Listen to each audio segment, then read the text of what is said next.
बच्चों acid basis set dot में third lecture है। थर्ड लेक्चर में आज बात करेंगे क्लासिफिकेशन ऑफ एसिड्स। देखिए एसिड का जो क्लासिफिकेशन है वो हम किसी बेस पे डिपेंड करके ही क्लासिफाई कर पाएंगे उसको। डायरेक्ट नहीं बोलेंगे बेटा उसको कि स्ट्रॉन्ग एसिड हो गया, वीक एसिड हो गया या मॉडरेटली एसिड हो गया या कुछ और उसका हमने बना दिया। यहाँ पे क्या है ना, क्लासिफिकेशन जो होता है वो किसी ना किसी बेस पर होता है, आधार पर होता है। जस्ट लाइक हमें पता है एसिड को क्लासिफाई करने के लिए बेटा हम बोलते हैं, पढ़ते आ रहे हैं स्ट्रॉन्ग एसिड और एक पढ़ते आ रहे हैं वीक एसिड। लेकिन इसका बेस क्या है, मेन बेस क्या है? दूसरा, एसिड का क्लासिफिकेशन उसके पीएच वैल्यू को लेकर के कह सकते हैं, और पीएच भी सीधे रिलेट कर जाता है स्ट्रॉन्ग और एक वीक। पीएच वैल्यू में पता है एसिड का 0 से 7 होता है, जहां पे बच्चों स्ट्रॉन्ग एसिड के लिए अपने 0 से 3.5 बताया था, अभी इसको मोर एक्सप्लेन करेंगे। और वीक एसिड के लिए प्यारे बच्चों मैंने बताया था 3.5 से 7। लेकिन ये बेस भी जो पीएच की बात करी जा रही है, ये जब सोरेनसन ने इसको कॉइन कर दिया था उसके बाद हम पीएच की बात करने लगे। उससे पहले स्ट्रॉन्ग एसिड और वीक एसिड का कॉन्सेप्ट किसी ने दिया था। वो कॉन्सेप्ट दिया था बच्चों आर्हेनियस, एक नाम के साइंटिस्ट थे, स्वीडिश केमिस्ट थे, उन्होंने दिया था। ठीक है, एक बेस। दूसरा बेस इसका होता है बेसिसिटी पर डिपेंड। अब ये बेसिसिटी क्या होती है? मैंने कहा ना, एक बेस हो गया पहले बच्चों कि स्ट्रॉन्ग एसिड और वीक एसिड बन रहे हैं, तो जो आर्हेनियस नाम के एक साइंटिस्ट थे उन्होंने अपना कॉन्सेप्ट दिया है, नाम था बच्चों आर्हेनियस कॉन्सेप्ट। में इसको भी आपको बताऊं, आर्हेनियस कॉन्सेप्ट। उन्होंने ये कहा था कि जब भी किसी एसिड को हम वाटर के साथ डिसॉल्व करेंगे, समझना ध्यान से, जब भी किसी एसिड को हम वाटर के साथ डिसॉल्व करेंगे तो बच्चों उसमें निकलेगा हाइड्रोजन पॉजिटिव आयन और हाइड्रोनियम पॉजिटिव आयन। ध्यान से समझना, अगर कोई एसिड वाटर में कंप्लीट डिसोसिएट हो जाता है और ये या ये निकलता है तो समझ लेना बच्चों वो स्ट्रॉन्ग एसिड होगा। तो क्या होगा? स्ट्रॉन्ग एसिड होगा। फिर समझो, ज्यादा नंबर ऑफ हाइड्रोजन आइंस निकल रहा है, कंप्लीट डिसोसिएशन वाटर में हो जा रहा है, तो जिस एसिड से H पॉजिटिव या H3O पॉजिटिव कंप्लीट निकल रहा है, पूरी तरह से निकल रहा है और ज्यादा अमाउंट में निकल रहा है, उस एसिड को बोलेंगे बच्चों हम स्ट्रॉन्ग एसिड, उसको बोलेंगे स्ट्रॉन्ग एसिड।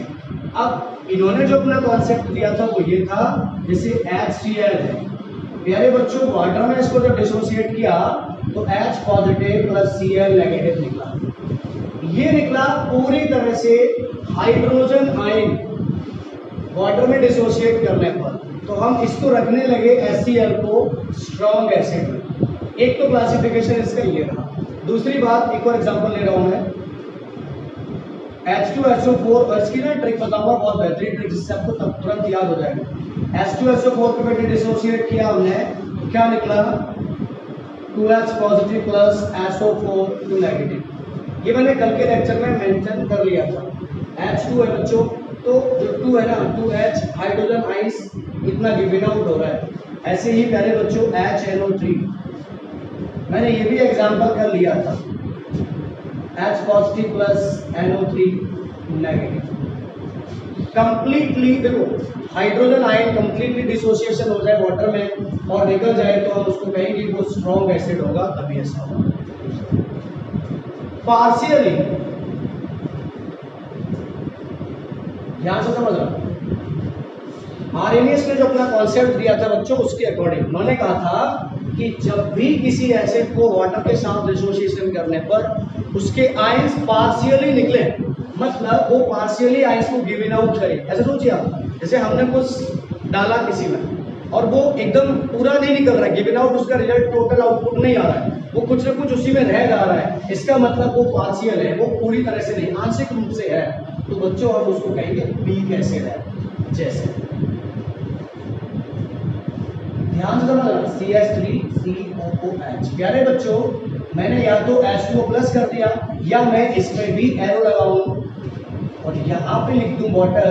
ये बच्चों एसिड है, ये लिक्विड है, एसिड है लिक्विड है, एसिड है लिक्विड है। एसिड होता है उस पर ऑलरेडी आयन है तो आप जानते हो एक्वस सॉल्यूशन होता है, और ये भी एक्वस सॉल्यूशन है, ये भी एक्वस सॉल्यूशन है।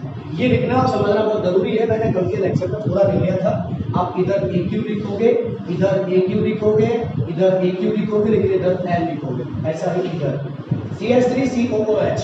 वाटर जब इसमें बेटे डिसोसिएट होगा तो निकलेगा क्या, H पॉजिटिव तो निकलेगा, लेकिन CH3CO भी निकलेगा जो नेगेटिव है। मैं कल इसको नाम रख रहा था प्यारे बच्चों एसीटेट आइंस, और ये अपना हाइड्रोजन आइंस। लेकिन ये जो एरो है ना, अगर ये एरो इस तरह से लगा हो तो आप समझ लीजिए वो कंप्लीटली आयनाइज हो गया।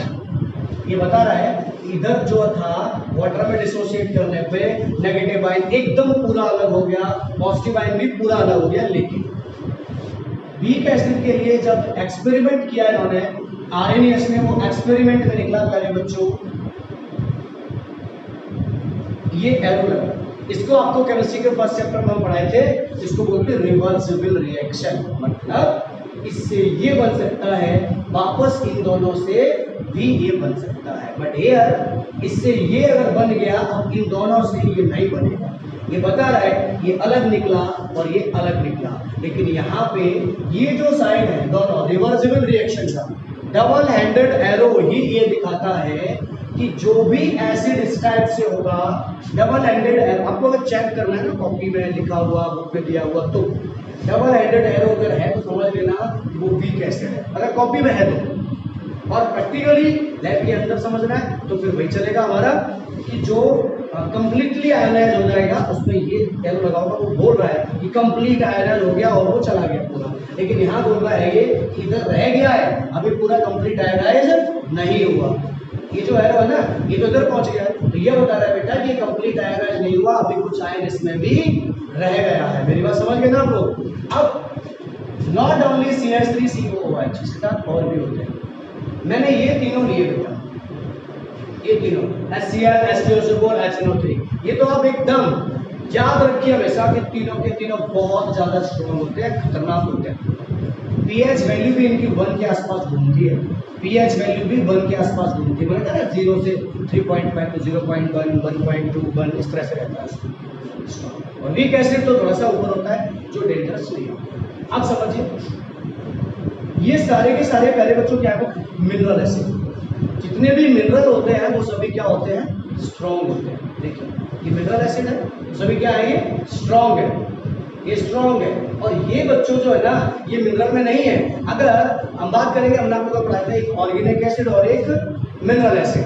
तो जो ऑर्गेनिक एसिड होगा कैसा होगा, फिर वीक एसिड। ऑर्गेनिक एसिड होंगे वो कैसे होंगे, वीक एसिड होंगे। तो कॉन्सेप्ट मैं आपको आरएनएस का बताया मैंने, उसमें स्ट्रॉन्ग और वीक, इस कॉन्सेप्ट के बाद आगे अगर हम बढ़ते हैं बेटा इसी के अकॉर्डिंग एक और है H2CO3 और HCl। H2CO3 कार्बोनिक एसिड,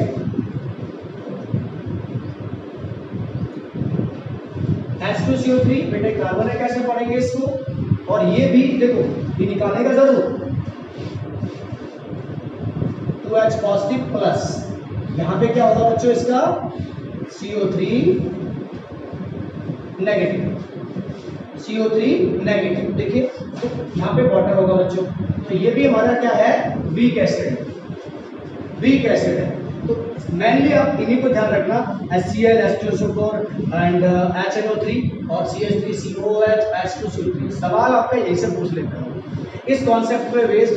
अगर हम प्रैक्टिकल कर रहे होंगे लैब के अंदर होंगे बेटा तो ये चीज बता सकते हैं, एकदम से बता सकते हैं कि ये स्ट्रॉन्ग है और ये वीक है।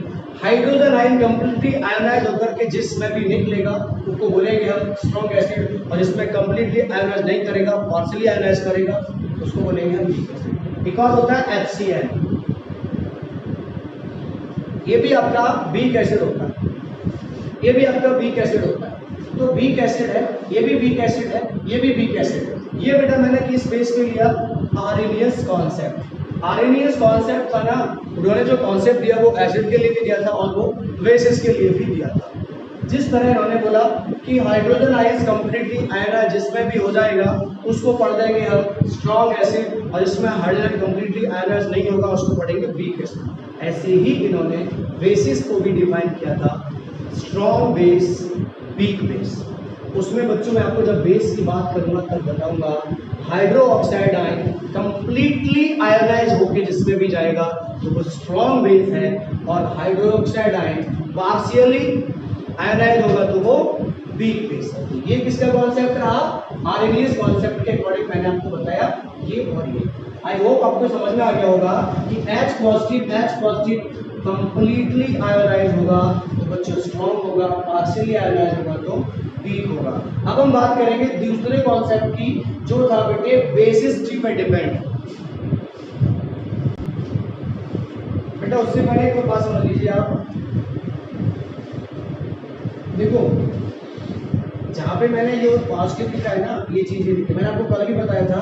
आप यहाँ पे क्या लिख सकते हो पता है? HCl आपने प्लस किया आपने वाटर लिखा, ये बच्चे AQ है, ये लिक्विड है, और ये क्या आपने तो आप निकाल देंगे H3O पॉजिटिव प्लस आप निकाल देंगे बेटे Cl नेगेटिव, बस फिर आपको कुछ नहीं करना, ये आप हर एक में कर सकते हो, ठीक है।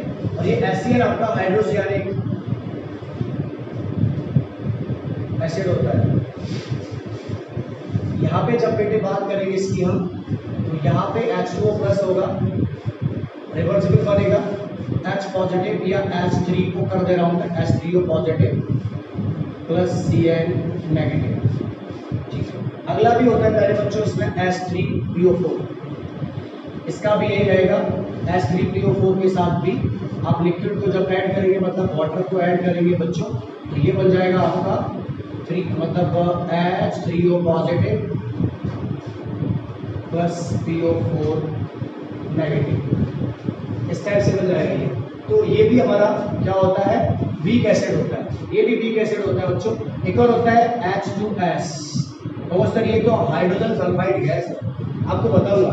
H2S बच्चे नॉन मेटालिक सल्फाइड है, ये भी एसिड में ही आता है, तो ये वीक एसिड हम इसको भी बेटे कह सकते हैं। एक तो कॉन्सेप्ट हमारा आरएनएस कॉन्सेप्ट का ये हो गया, किसको हम स्ट्रॉन्ग एसिड कह रहे हैं, किसको वीक एसिड कह रहे हैं। और जो रिएक्शन में लिख रहा हूँ मैंने आपके लिए बहुत बार लिखा है, ये तीनों लेक्चर में मेंशन किया हुआ है। कहीं पर मैं H पॉजिटिव लिखता हूँ, कहीं पर H3O, आपको कंफ्यूज नहीं होना है, जो मर्जी आप जैसा भी लिखना चाहो लिख सकते हो, H पॉजिटिव या H3O पॉजिटिव। अब आता हूँ बेटा मैं इसके अगले क्लासिफिकेशन में। ये तो आरएनएस कॉन्सेप्ट के अकॉर्डिंग था जो स्ट्रॉन्ग और वीक हम बोल रहे थे, और स्ट्रॉन्ग एसिड वीक एसिड का मैंने पीएच आपको बता दिया। स्ट्रॉन्ग एसिड का पीएच 0 से 3, वीक एसिड का पीएच 3 से 7 या 3.5 से 7, आप ऐसा बोल सकते हो।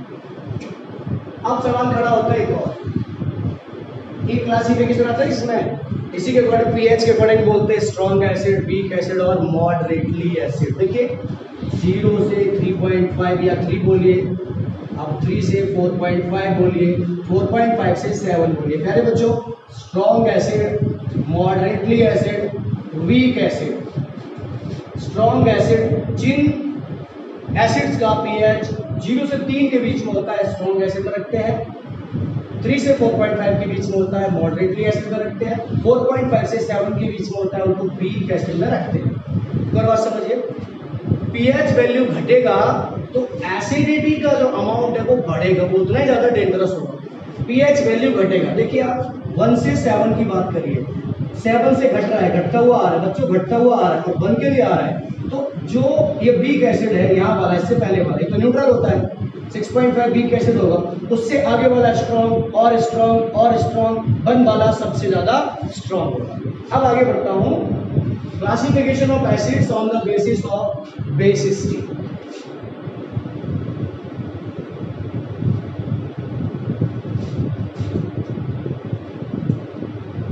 बेसिसिटी, प्यारे बच्चों ये बेसिसिटी क्या होती है? Basicity of acid,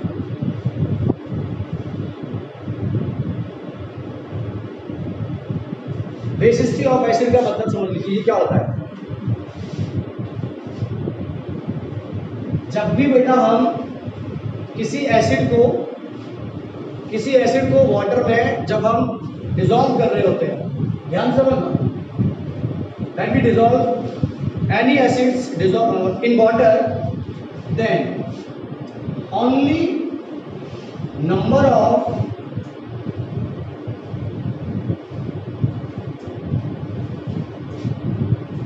replaceable hydrogen ion. ध्यान से समझना, एसिड को जब हम वाटर में डिसॉल्व करते हैं तो replaceable number of hydrogen ion जितने भी होते हैं वो उसकी बेसिसिटी को दिखाते हैं। जैसे मान लीजिए HCl प्लस वाटर, प्यारे बच्चों ये सीधे निकलेगा H positive plus Cl negative. देखिए जरा, HCl एक्वस है, ये भी एक्वस है। HCl में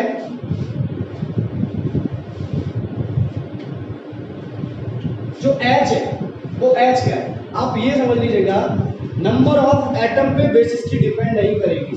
हमारे पास सपोज करो, हमारे पास ये बेटा H2 होता, यहाँ पे केवल H बन जा रहा था निकल के, याद समझ रहा, यहाँ H बन जा रहा था। जितना आयन रिप्लेसेबल होगा उतना ही उसकी बेसिसिटी होगी। H2 जो एटम है तो हम एकदम देखा इसको और बोल दिया कि इसके 2 क्या होंगे, इसके 2 बेसिसिटी होगी, नहीं होगी। जैसे एग्जैक्ट H2SO4 की हम बात करते हैं। अब यहाँ पे क्या सिर्फ ओनली 2 ही हाइड्रोजन, मतलब यहाँ पे सिर्फ 1 हाइड्रोजन ही रिप्लेसेबल होता है। जैसे अब आप समझो, क्या बच्चों केवल एक हाइड्रोजन आयन ही रिप्लेसेबल होता है? नहीं। अरे भाई इसके जो 2 है, ये SO4 है ना, इसको 2 चाहिए, SO4 को 2 इलेक्ट्रॉन चाहिए तभी तो पूरा होगा ये। और जब ये 2 चाहिए तो ये एक अकेला 2 नहीं दे सकता, तो SO4 को 2 देने के लिए ये हाइड्रोजन भी 2 ही रिप्लेसेबल होंगे, इसलिए इसको हम ऐसा लिख देते। इसका मतलब यहाँ पे 2 हाइड्रोजन आयन रिप्लेसेबल है, नंबर ऑफ एटम से इसका कोई मतलब नहीं होता। किसका? Basicity. Basicity of N acid H2Cl नहीं होता, HCl ही होता है। HCl प्लस H2O, बच्चों यहाँ पे एक हाइड्रोजन आयन रिप्लेसेबल है, यहाँ पे 2 हाइड्रोजन आयन रिप्लेसेबल है, और अगले की अगर मैं बात करूंगा H3PO4। अब यहाँ पे अगर मैं इसकी बात कर रहा हूँ तो पहली चीज तो ये, जो H3PO4 है वो वीक एसिड में आता है, और जब वो वीक में आते हैं तो बेटे वो क्या होगा पता है, मतलब रिवर्सिबल होगा। और रिवर्सिबल होगा तो यहाँ पर जो H3S का, मान लीजिएगा 3H ऐसे हो सकता है, प्लस PO4 नेगेटिव ऐसे हो सकता है, ये हो गया। चलिए ये क्या, इसका मतलब इसकी बेसिसिटी इस पर डिपेंड नहीं कर रही है, इसकी बेसिसिटी डिपेंड कर रही है इसकी जितने एटम, जितने आयन रिप्लेसेबल हो रहे हैं। तो इसमें 3 आयन रिप्लेसेबल हो रहे हैं हाइड्रोजन की, इसमें 2 आयन रिप्लेसेबल हो रहे हैं, इसमें 1 आयन हाइड्रोजन का, और किसका? हाइड्रोजन का आयन रिप्लेसेबल हो रहा है। तो बेसिसिटी के अकॉर्डिंग हम एसिड को क्लासिफाई कर रहे हैं। बच्चों ये जो है जिसका बेसिसिटी 1 होगा, जिसका बेसिसिटी 1 होगा उसको बोलेंगे मोनोबेसिक एसिड, मोनोबेसिक एसिड। दूसरा जिसका बेसिसिटी 2 होगा उसको बोलेंगे डाइबेसिक एसिड। और एक बात जान लीजिए, ये आपको YouTube के इतिहास में नहीं मिलने वाला, कई वीडियो देख लेना। तीसरा होगा प्यारे बच्चों ट्राइबेसिक एसिड। बेसिसिटी मेरे बच्चों 1 होगी तो मोनोबेसिक हो जाएगा, और बेसिसिटी 2 होगी तो डाइबेसिक हो जाएगा, और बेसिसिटी 3 होगी तो ट्राइबेसिक हो जाएगा। सिंपल सी बात है, हाइड्रोजन आयन ही रिप्लेसेबल होगा तभी बेसिसिटी निकल के आएगी, नंबर ऑफ एटम पे बेसिसिटी उसकी डिपेंड नहीं होती है। बेटा इसकी डेफिनेशन में हमारे इंप्रूव कर लेते हैं, number of replaceable hydrogen ion पर मॉलिक्यूल, 1 मॉलिक्यूल में कितने हाइड्रोजन आयन रिप्लेसेबल होंगे। अब देखिए ध्यान दीजिए, मोनोबेसिक एसिड, मोनोबेसिक एसिड में क्या सिर्फ ओनली HCl ही आएगा? अब ध्यान दीजिए, क्या ओनली इसमें HCl है? ये तो मैंने आपको दिखा दिया बच्चों, इसमें HCl भी आएगा, इसमें HNO3 भी आएगा। HNO3 कैसा है? मोनोबेसिक एसिड, और HNO3 की बेसिसिटी कितनी होगी यहाँ पे? 1। ऐसे ही करें बच्चों CH3CO2OH। अभी देखो ये मैंने बीक में रखा, बीक बेस में, लेकिन यहाँ बीक और स्ट्रॉन्ग से बड़ा मतलब नहीं है, यहाँ पर भी आप देखिए CH3COO आपका एसिडेट आयन है जो मैंने अभी लिखा था, और H यहाँ पर भी एक रिप्लेसेबल होगा, भले ही इसमें अब समझो ये आपको एक अच्छा एग्जांपल दे रहा है।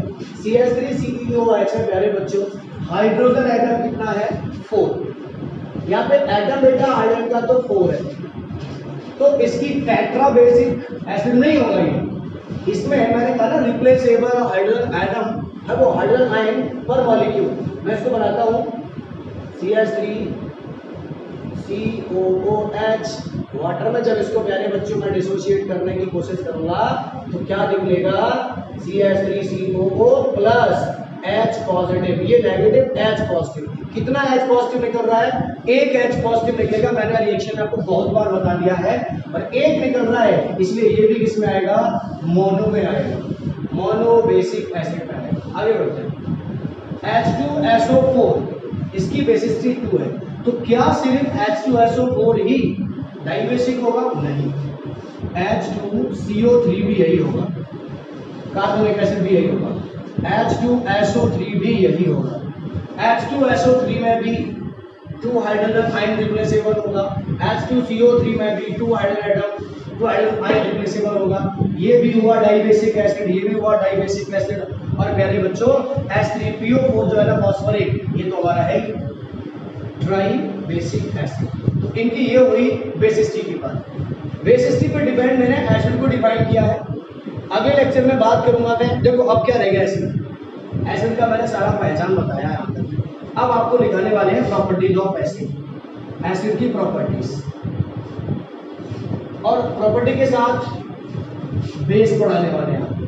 इतना पर मैंने एसिड में किया ना, अभी आपको पहचान बताई, वैसे बेसिस में भी। और बेस की जब बात करेंगे, देखिए एसिड को पहचानने के लिए बेसिसिटी की बात कर रहे हैं, बेस को पहचानने के लिए एसिडिटी की बात करेंगे, और वो डिपेंड करेगी इसके जो हाइड्रोक्साइड आयन होंगे वो जितना भी पर मॉलिक्यूल बेटा गिवन आउट होंगे, डिसोशिएट होंगे वाटर के अंदर जाके, उसके अकॉर्डिंग इसको बोलेंगे। कहीं पर अगर OH नेगेटिव बन होगा तो हम उसको बोलेंगे मोनो एसिडिक बेस, है ना, कितना कॉम्प्लिकेटेड है, मोनो बेसिक एसिड। तो दो नाम जो आ रहा है, देखो बेसिक और एसिड, लगता तो ये कि सर बेसिक एसिड हो कैसे सकता, लेकिन हो गया। वो उनके जो मोनो है, मोनो का मतलब जानते हो, 1 to mono, 2 to di, 3 to tri, 4 to tetra, 5 to penta, but इधर only mono di tri।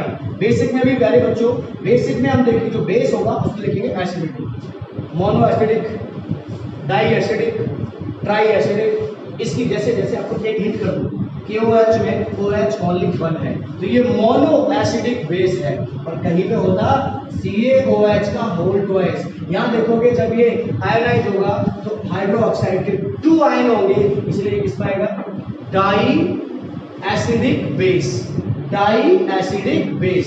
फिर समझिए बच्चे, इसको ये नहीं बोलेंगे di basic, di basic what, di basic acid नहीं है ये डाई एसिडिक बेस है।